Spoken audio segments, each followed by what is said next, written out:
para todos os públicos.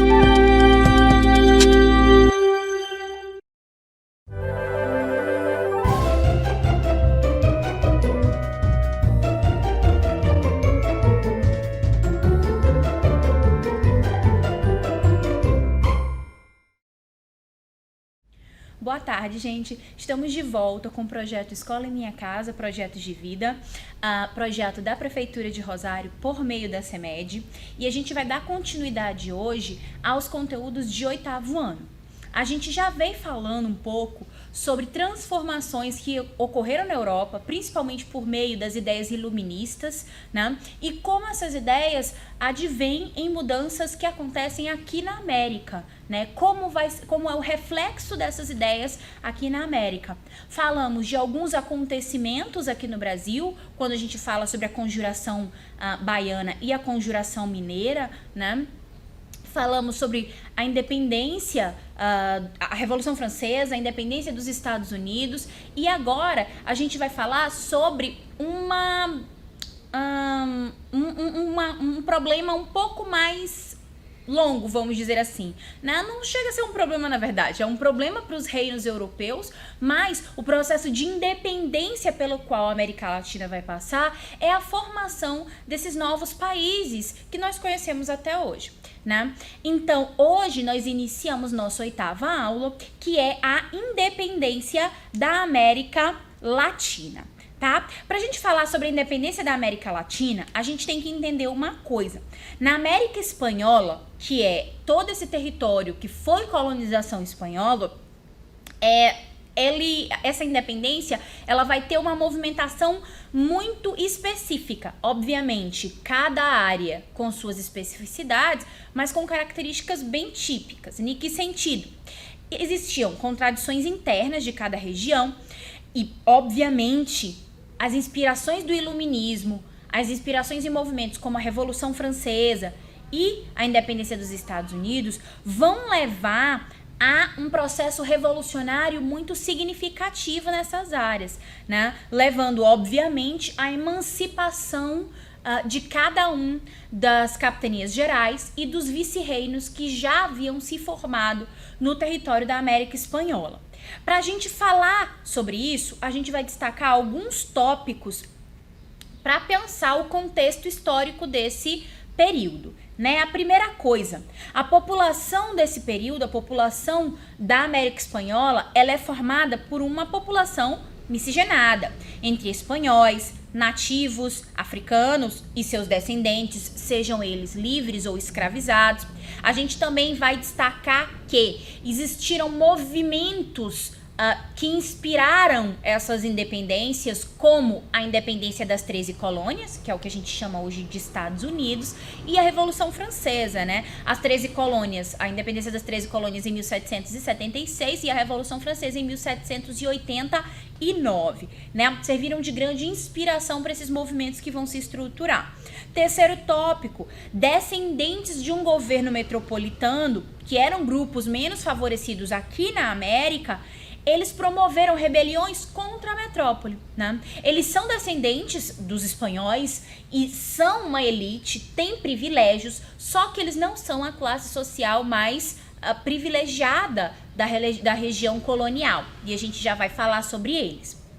E o último tópico que a gente vai falar é que no ano de 1807, Napoleão, ele invade território espanhol, né? Especificamente a região onde hoje é a Espanha na Europa, e ele tira a família real espanhola do trono e coloca seu próprio irmão, José Bonaparte, como rei dessa região, o que diminui o controle que a Espanha tinha de suas colônias, porque ela tinha outras coisas para se preocupar, obviamente. E é a partir daí que a gente vai destacar alguns fatores que levam a essa crise colonial, do sistema colonial. Ela começa com a chegada de Napoleão na Espanha? Não, isso só é mais um motivo para o problema. Na verdade, no século XVIII, a gente vê o crescimento das colônias, um crescimento político, um crescimento econômico, que leva a essa elite colonial a querer ter mais liberdade econômica, porque eles eram extremamente controlados pela metrópole. Então, isso inicia um esfacelamento, a crise, uma problemática que essas elites coloniais queriam acabar, que é o controle da metrópole sobre a colônia. E a gente vai destacar 4 fatores que contribuíram para essa crise. Primeiro, a opressão espanhola. Como eu falei, para sustentar a monarquia na Espanha, eles cobravam altos impostos e tinham um alto controle sobre os colonos, né? Segundo, a proibição de se montar manufatura, né? Com o intuito de impedir a concorrência com as manufaturas espanholas, aqui não se podia fazer manufatura. Terceiro, uma enorme diferença social e discriminação. Como eu falei, existiam 2 grupos, na verdade existiam diferentes grupos sociais, porém existiam 2 grupos de elite, os chapetones, que eram descendentes diretos dos espanhóis nascidos na Europa, e os criollos ou crioulos, que eram descendentes desses espanhóis brancos nascidos, só que nascidos da América. Isso fazia com que a posição social deles fosse menos privilegiada. Tinham privilégios? Sim, mas eram menos privilegiados, né?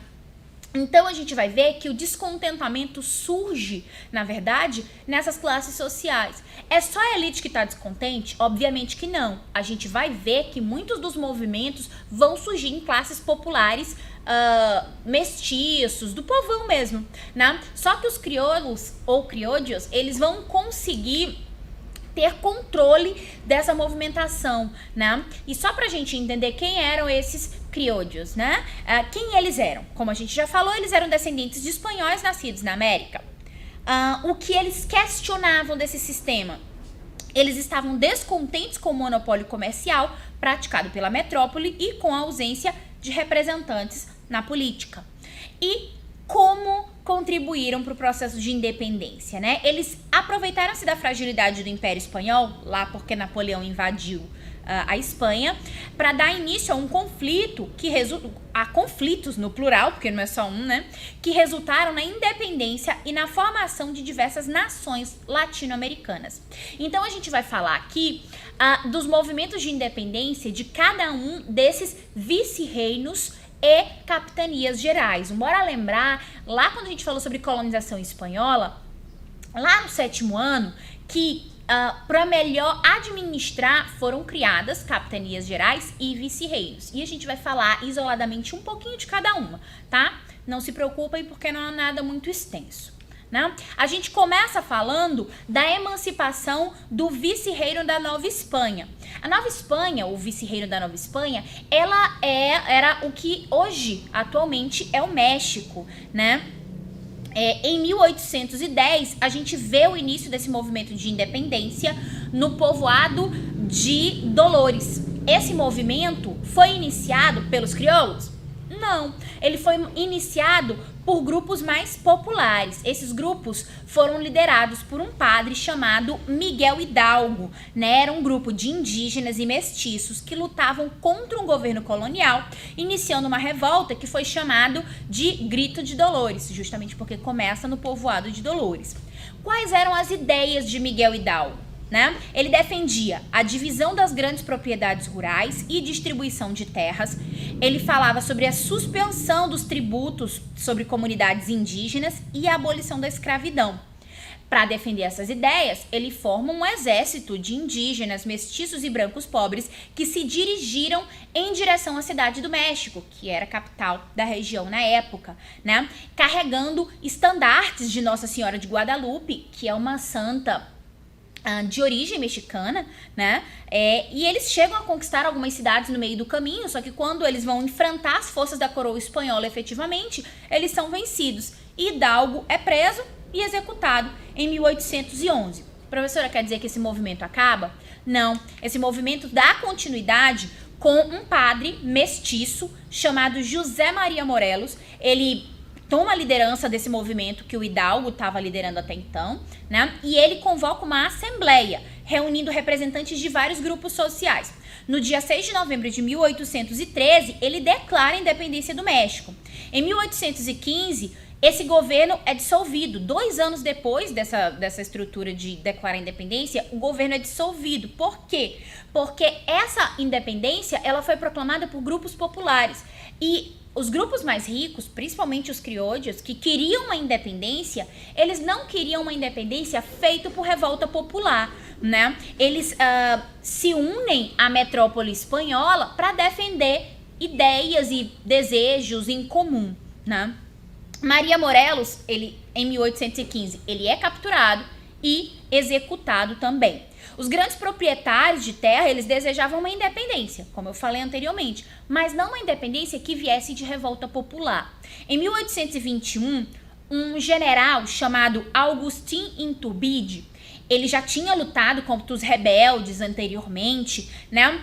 Ele era membro de uma elite crioula, ele já tinha combatido indígenas, ele proclamou uma independência no México. Só que ele propõe e se dispõe a receber o título de imperador, né? Ele assume o título de imperador, ou seja, o México até então vira uma monarquia. Só que, obviamente, também não vai durar por muito tempo. No ano de 1824, um grupo de crioulos republicanos que não aceitaram a estruturação da monarquia que Iturbides proclamou, né? Eles assassinam Iturbides e implantam uma república no que hoje é o México. Aí, agora a gente vai falar sobre um outro espaço, que é a Capitania Geral da Venezuela e o Vice-Reino de Nova Granada, que é aquela região ali do norte da América do Sul, né? O processo de emancipação nessa região, ela se inicia em 1806 e ela foi marcada por conflitos entre colonos e metrópole. Isso é bem pontual. Em 1811, o general Francisco de Miranda, ele proclama a independência.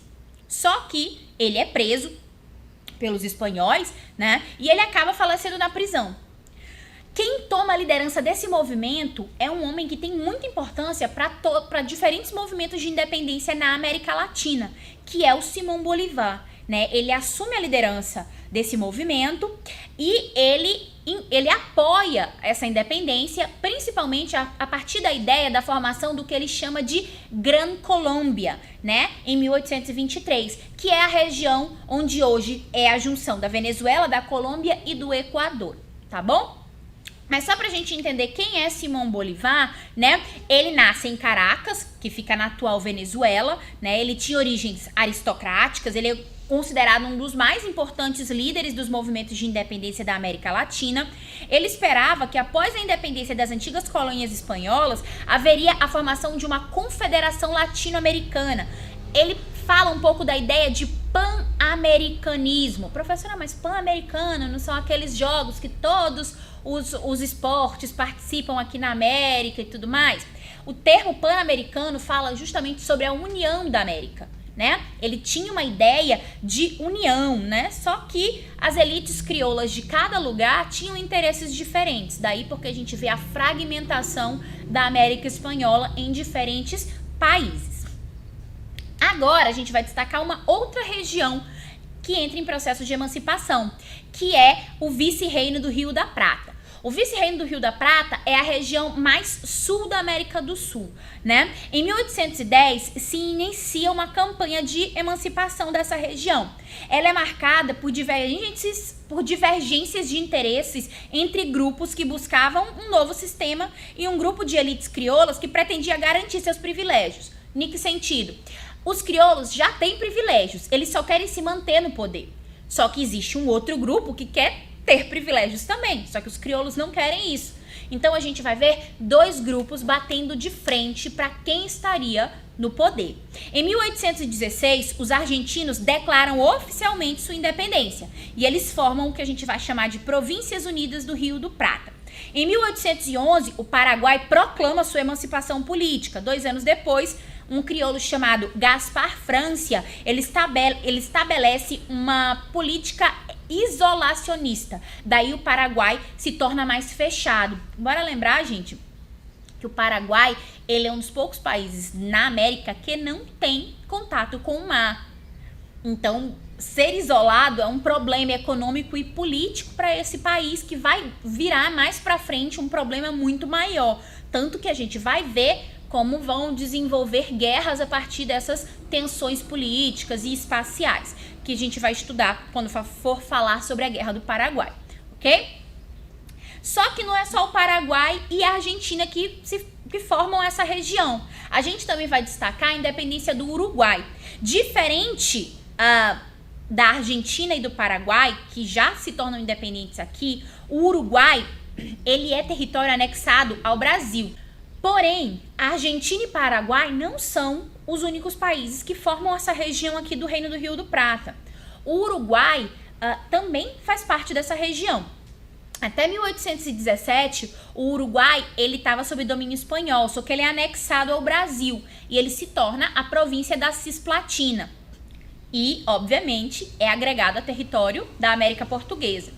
Porém, a gente vai destacar que vai existir uma guerra de disputa entre Argentina e Brasil para o domínio dessa região, né? Essa região da província da Cisplatina, ela tenta se agregar à República Argentina. Dom Pedro não aceita isso muito bem, Dom Pedro I, né? E inicia-se uma guerra. O ponto bem aqui é que em 1825, o Uruguai, ele, com o apoio da Argentina, ele proclama sua independência.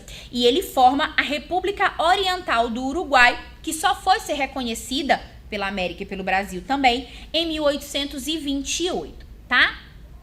Os últimos 3 lugares que a gente vai falar, na verdade, primeiro, a Capitania Geral do Chile e o Vice-Reino do Peru e a emancipação de Cuba e da República Dominicana.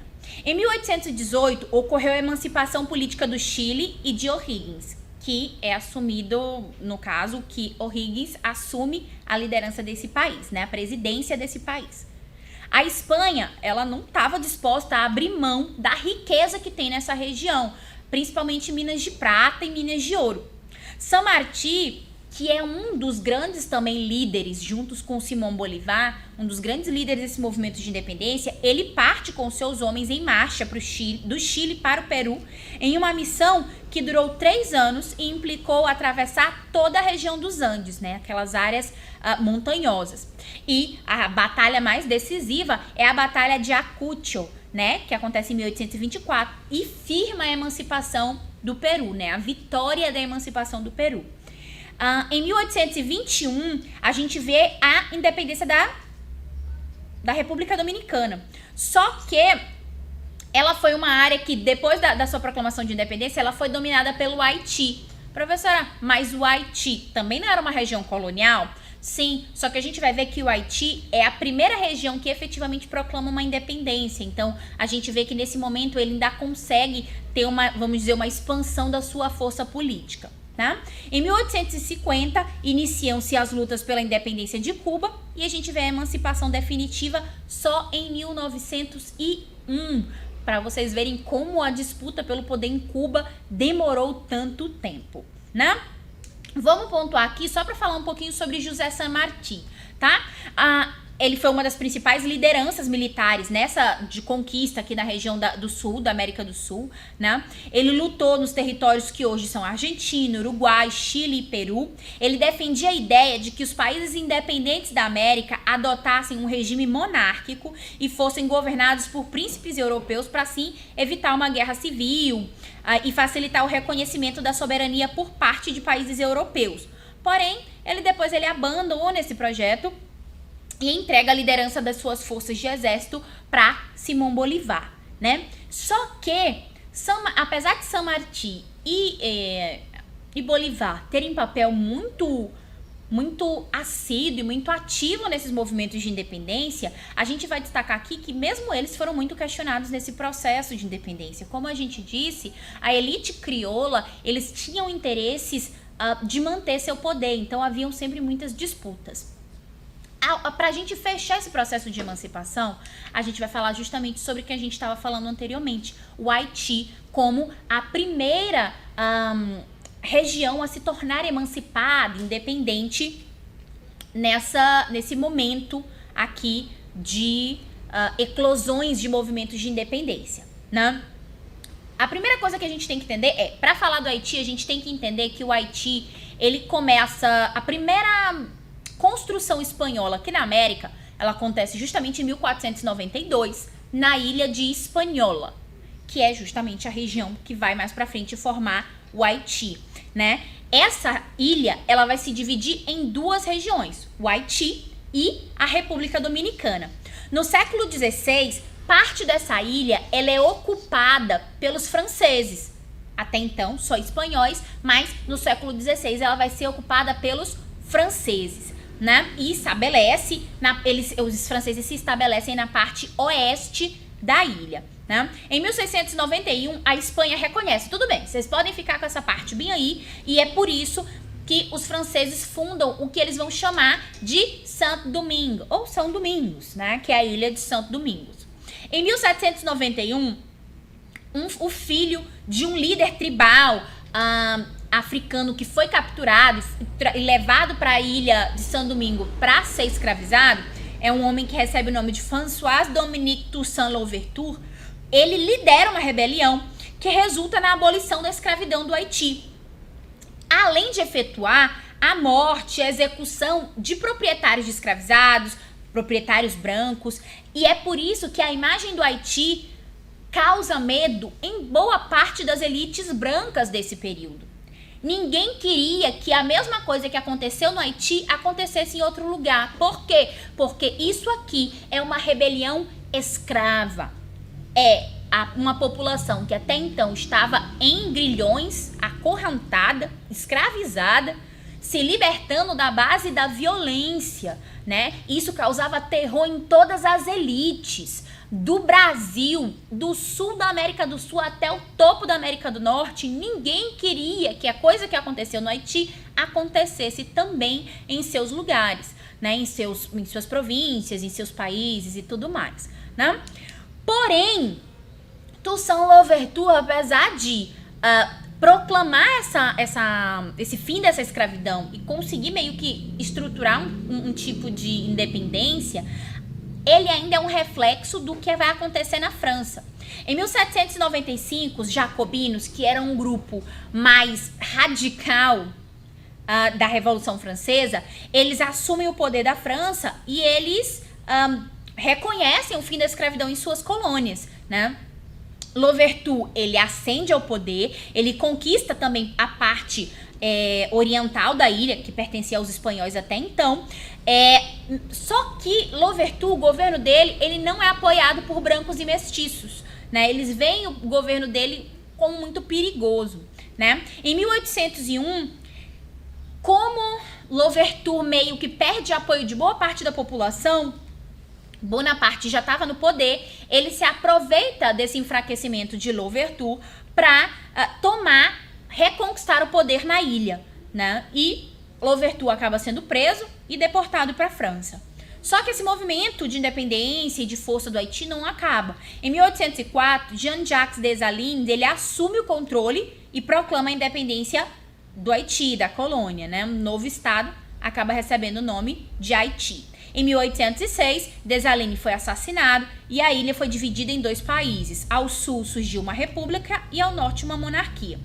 Só em 1820 a gente vai ver reunificado sobre um regime republicano liderado por Jean-Pierre Boyer, ok?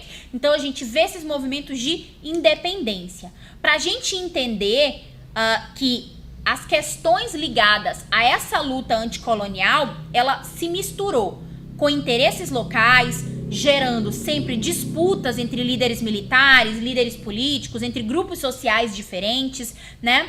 Porém, a gente tem que destacar que o projeto de independência que se consolida é um projeto que foi implantado por uma elite, né? As lutas de independência, muitas começaram com o povo, com indígenas, mestiços, brancos pobres, liderados por pessoas de interior, por padres das regiões mais interioranas.